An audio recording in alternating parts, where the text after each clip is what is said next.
শহীদ পরিবারের সদস্য হিসেবে আছে, অনেকে এখানে আহত যোদ্ধা হিসেবে আছে। আমরা এই মঞ্চে আজ আমার শহীদ ভাইদের হত্যার বিচার চাইতে এসেছি। আহত যোদ্ধাদের রক্ত ঝরার বিচার চাইতে এসেছি। যে আওয়ামী লীগ, যুবলীগ, ছাত্রলীগের সন্ত্রাসীরা আমার সহযোদ্ধাদের রক্ত ঝরিয়েছে, সেই সন্ত্রাসীদের বিচার চাইতে এসেছি। আমরা এই অন্তর্বর্তীকালীন সরকারের কাছে মৌলিক সংস্কারের নিশ্চয়তা চাইতে এসেছি। আমরা আমাদের অসহায় শহীদ পরিবারগুলো একমাত্র অবলম্বন হারানো শহীদ পরিবারদের পুনর্বাসন চাইতে এসেছি।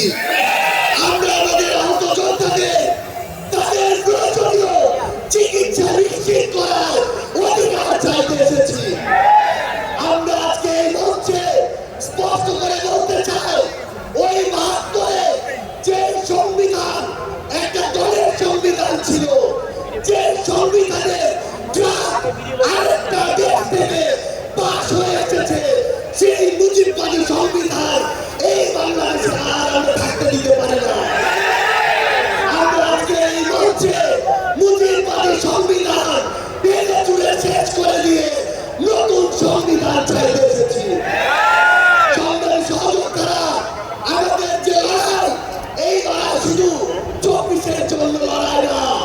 ওই ২০০৯ সালে বিডিআর পরিকল্পিত হত্যাকাণ্ডে যাদের হত্যা করা হয়েছে, তার পিছনে প্রত্যেক কুশলীদের সর্বোচ্চ শাস্তি চাওয়ার জন্য আজকে আমরা এই মঞ্চে এসে হাজির হয়েছি। ওই শাসনা চত্বরে ১৩ সালে যাদেরকে নির্মমভাবে হত্যা করা হয়েছে, তাদের পিছনে যারা কাজ করেছিল, সে সকল খুনিদের বিচার চাইতে আজকে আমরা এই মঞ্চে এসে দাঁড়িয়েছি। বাংলাদেশের আমাদের ছাত্র জনতা, আমাদের সংগ্রামী সহযোদ্ধারা, আমরা শুধু আপনাদের স্পষ্ট করে একটা জিনিস বলি, এই বাংলাদেশে যেমন ইসলাম ফোবিয়ার জায়গা হবে না, ইসলাম বিদ্বেষের জায়গা হবে না।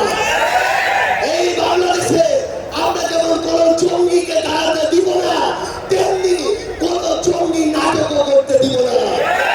এই বাংলাদেশে সিভিল সোসাইটি নামের কোন দালালকে আর ক্ষমতার চাটুকারিতা করে পার পেতে আমরা দিব না।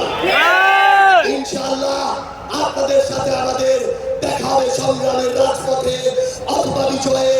ইনকিলাব জিন্দাবাদ, এনসিপি জিন্দাবাদ। সংগ্রামী জনতা, আজকের এই শহীদ মিনার যেন সেই ৩ আগস্টের কথা মনে করিয়ে দেয়। আর আমরা অপেক্ষা করছি সেই ঐতিহাসিক নতুন বাংলাদেশের ইশতেহারের জন্য একটি পরে সেই ঘোষণা হবে। সংগ্রামী জনতা, এ